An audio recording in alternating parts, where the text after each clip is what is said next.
Chapter 1. Here you go. Best room in the house.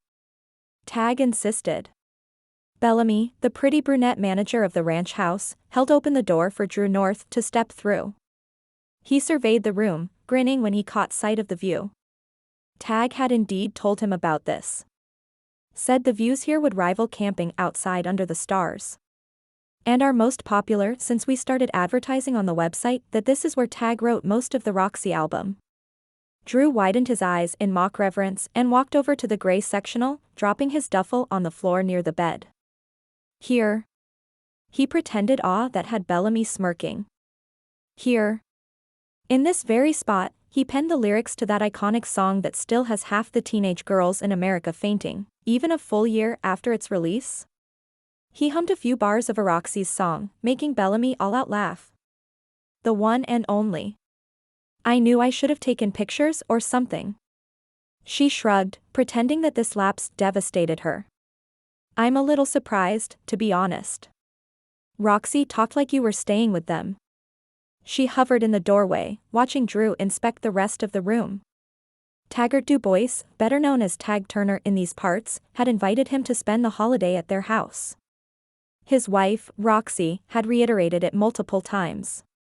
He wouldn't have minded staying at Tag and Roxy's house, just down the road from the famous ranch house, but he wouldn't mind a couple days of complete solitude either.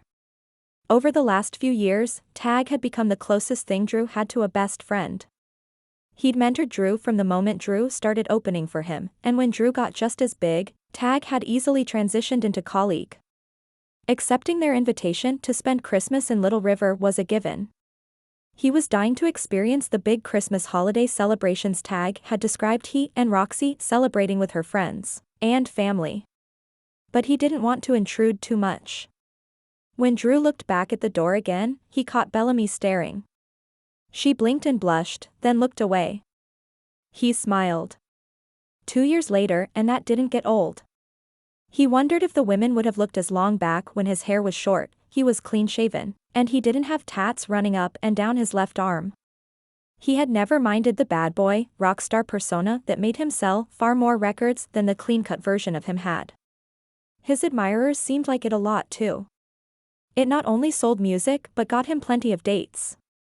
His manager thought the playboy, country bachelor thing was great for the image too. Dru didn't typically argue.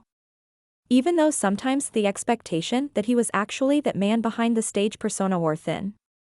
But Dru could wait patiently for the day a woman could see behind all that, the way Tag and Roxy had weathered their fair share of tabloid rumor-mongering and were still going strong.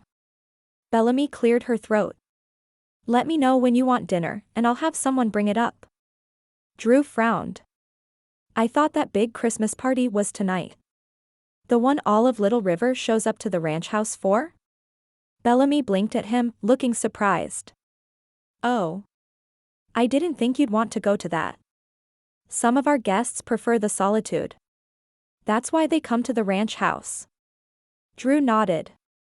Guests like Taggart Du Bois, before he married Roxy, and the other A-listers that had been coming to this small town to get away. Roxy made it sound nice. You don't need to cook another meal for me. Her cheeks darkened. Bellamy Hanson wasn't quite his type, but Dru had always enjoyed flirting. Wow. That's nice of you. But I don't mind. Dru couldn't help pushing up the sleeves of his shirt before he folded his arms across his chest, playing up the bad boy image.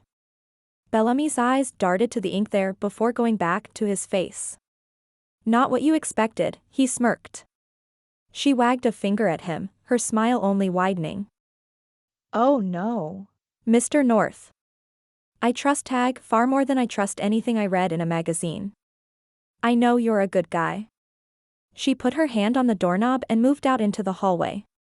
Call me if you change your mind. The office number is on the card next to the phone, along with the Wi-Fi details. She nodded at a table next to the bed before shutting the door and leaving him. Dru chuckled as he picked his duffel back up and moved to put it on the luggage stand next to the dresser. Tag might have been right about Little River being the perfect place to escape from being Dru North, country rock star.